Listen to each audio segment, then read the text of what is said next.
guys, நாங்கள் வர்ஷா பேசுகிறேன். எல்லோரும் எப்படி இருக்கீங்க? எல்லோரும் நல்லா இருப்பீங்கன்னு நம்புகிறேன். ஸோ இன்றைக்கி நம்ம என்ன பார்க்க போகிறோம்னா VLSI அண்ட் சிப் டிசைனிங்கில் பவர் டெசிபேஷன் பற்றி தான் இன்றைக்கி பார்க்க போகிறோம். ஆல்ரெடி நம்ம சேனல் ரெகுலராக ஃபாலோ பண்ணுறவங்களுக்கு தெரிஞ்சிருக்கும். பவர் டெசிபேஷன் பற்றி ஆல்ரெடி நான் ஒரு வீடியோ வந்து அப்லோட் பண்ணியிருக்கேன். பட் ஆனால் அதில் சில டவுட்ஸ் இருக்கிறதாலையும் சில கிளாரிஃபிகேஷன்ஸ் இல்லாமல் இருக்கிறதாலையும் நியூ பாயிண்ட்ஸ் ஃபைண்ட் அவுட் பண்ணி இன்றைக்கி நம்ம பவர் டெசிபேஷன் பற்றின டீட்டெயிலான வீடியோ பார்த்துடலாம். ஸோ வீடியோ ஸ்கிப் பண்ணாமல் பாருங்கள். ஃபஸ்ட்டு நம்ம total power dissipation in CMOS can be expressed the sum of three main components. அதாவது CMOSல உள்ள டோட்டலாக உள்ள power dissipation can be calculated with the sum of three main components அப்படின்னு சொல்கிறாங்க. ஒன்று வந்து ஸ்டாட்டிக் பவர் டெசிபேஷன், அனதர் வந்து டைனமிக் பவர் டெசிபேஷன், மூணாவது வந்து ஷார்ட் சர்க்யூட் பவர் டெசிபேஷன் சொல்லலாம். ஃபர்ஸ்ட் வந்து இது என்னென்ன மூணையும் பற்றி டீட்டெயிலாக பார்க்கலாம். ஸ்டாட்டிக் பவர் டெசிபேஷன் அப்படின்னா என்ன? when CMOS is in ideal state, ideal stateனா அதோட வேல்யூ வந்து 0. there is still some static power dissipation, அதில் இருக்குது due to the leakage current through of transistor. என்ன தான் நீங்கள் டிரான்சிஸ்டர் எதுக்கு நமக்கு இதாகுது? ஸ்விட்சாக ஆக்ட் ஆகுது, அதாவது ஆன் ஆஃப் பர்பஸ்க்காக வந்து நமக்கு இதாகுது. என்ன தான் நம்ம வந்து டிரான்சிஸ்டரை ஆஃப் பண்ணாலுமே CMOS ஐடியல் ஸ்டேட்டில் இருந்தாலுமே some of the static power dissipation வந்து லீக்கேஜ் கரண்ட் வந்து இருக்கும் அப்படின்னு சொல்கிறாங்க. மெயின் காசஸ் ஆஃப் சரி எதனால் அந்த பவர் ஸ்டாட்டிக் பவர் டிசிபேஷன்ஸ் வந்து நமக்கு வருதுன்னு பார்த்தீங்கன்னா subthreshold condition through off transistor, subthreshold condition through off transistor, tunneling current through gate oxide na நம்ம SiO2 லேயர் போட்டிருப்போம் இல்லையா அந்த இதில். அடுத்து leakage current through reverse biased diodes, அதாவது subthreshold condition through off transistor வருது. இன்னொன்று வந்து tunneling current through gate oxide வருது. அடுத்து leakage current through reverse biased diodes வழியாக வருது. The static power dissipation is given by P static is equal to I static into VDD. இது வந்து ஒரு ஃபார்முலா மாதிரி கூட நம்ம மெகப் பண்ணிக்கலாமே. P staticனா Pனா பவர், ஸ்டாட்டிக் பவரை கால்குலேட் பண்ணுறதுக்கு I static current into VDD. P is equal to I into V நமக்கு தெரியும். அதே தான் நம்ம வந்து ஸ்டாட்டிக்னு இந்த இடத்துல கொடுத்துருக்கோம். VDDனா ட்ரெயின் சோர்ஸ்னு சொல்லி கொடுத்துருக்கோம், ட்ரெயின் டு கிரவுண்ட் சோர்ஸு. அப்போ the static power dissipation is due to leakage current flowing through reverse biased junction of the transistor. leakage current per unit drain area, ஒரு ட்ரெயின் ஏரியாவிலேருந்து வரக்கூடிய லீக்கேஜ் கரண்ட்டை வந்து நம்ம வந்து ரேஞ்ச் எப்படி இருக்குன்னு பார்த்தீங்கன்னா 10 to 100 per unit area μm² இருக்குன்னு சொல்கிறாங்க. Total static power dissipation is given as P. Total static power கண்டுபிடிக்கணும் அப்படின்னா இது வந்து ஸ்டாட்டிக் பவர் டிசிபேஷன் வந்து நம்ம கண்டுபிடிக்கிறதுக்கான ஃபார்முலா இது டோட்டல். அப்போ P total static is equal to டோட்டல்னால இந்த இடத்துல நமக்கு என்ன வரும்? சமேஷன் வரும். Summation is equal to 1 to n into I static into VDD. இதே இதில் என்ன பண்ணியிருக்கோம்? இந்த இடத்துல டோட்டல் சேர்த்துட்டு இந்த இடத்துல சமேஷன் போட்டுட்டு இந்த இடத்துல 1 போட்டு இந்த இடத்துல n போட்டிருக்கோம். அவ்வளோதான். இதுதான் வந்து ஸ்டாட்டிக் பவர் டெசிபேஷன் அப்படின்னு சொல்கிறாங்க. ஓகேங்களா? ஸ்டாட்டிக் பவர் டெசிபேஷன் வர்றதுக்கு நமக்கு 3 ரீசன் இருக்குது. திரும்ப ரிமைண்ட் பண்ணுறேன். சப்த்ரெஷோல்டு கண்டிஷன் த்ரூ ஆஃப் டிரான்சிஸ்டர் ஒன்று இருக்குது.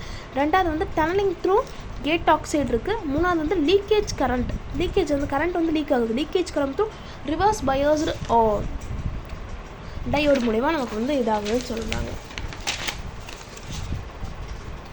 நெக்ஸ்ட்டு வந்து dynamic power dissipation refers to power consumed by the device during its active operation, specifically during ஸ்விட்சிங் of signals and the charging and discharging of the internal capacitance. என்ன புரியுது அப்படின்னா இதில் dynamic power dissipation வந்து refer பண்ணுது. எதை refer பண்ணுது அப்படின்னா பவர் கன்சியூம்டு பை டிவைஸ். ஒரு டிவைஸ் வந்து பவரை கன்சியூம் பண்ணுது during its active operation, specifically during ஸ்விட்சிங் of signals and the charging and discharging of the capacitance. இதுதான் வந்து டைனமிக். அதாவது வந்து ஒரு டிவைஸ் வந்து பவரை கன்சியூம் பண்ணுது எப்போன்னா அது தன்னோட ஆக்டிவ் ரீஜியனில்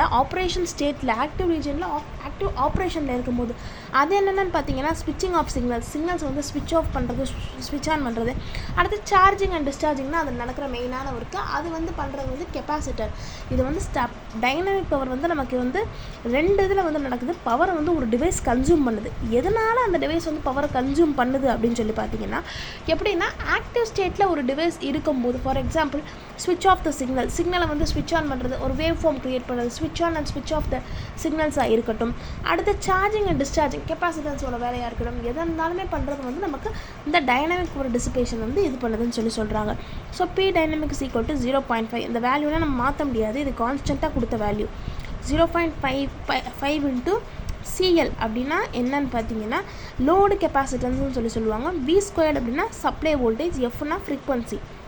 P டைனமிக்னா டைனமிக் பவர் டிசிபேஷன் அப்படின்னு சொல்லுவாங்க. சிஎல்னா லோடு கெப்பாசிட்டன்ஸ் அப்படின்னு சொல்லுவாங்க. வினா சப்ளைடு வோல்டேஜ்னு சொல்லுவாங்க. எஃப் அப்படின்னா ஃப்ரீக்வன்சி அப்படின்னு சொல்லுவாங்க. அடுத்து factors that construct to dynamic power dissipations are. ஒரு ஃபேக்டர்ஸ் எது டைனமிக் பவர் டிசிபேஷன் வந்து உருவாக்குதுன்னு பார்த்தீங்கன்னா கெப்பாசிட்டியோட charging and discharging, clock power, அதுக்கப்புறம் short circuit power, activity factor. 4 இது capacity, charging and discharging factor 1, clock power 1, short circuit power 1, அதுக்கடுத்து active factor 1.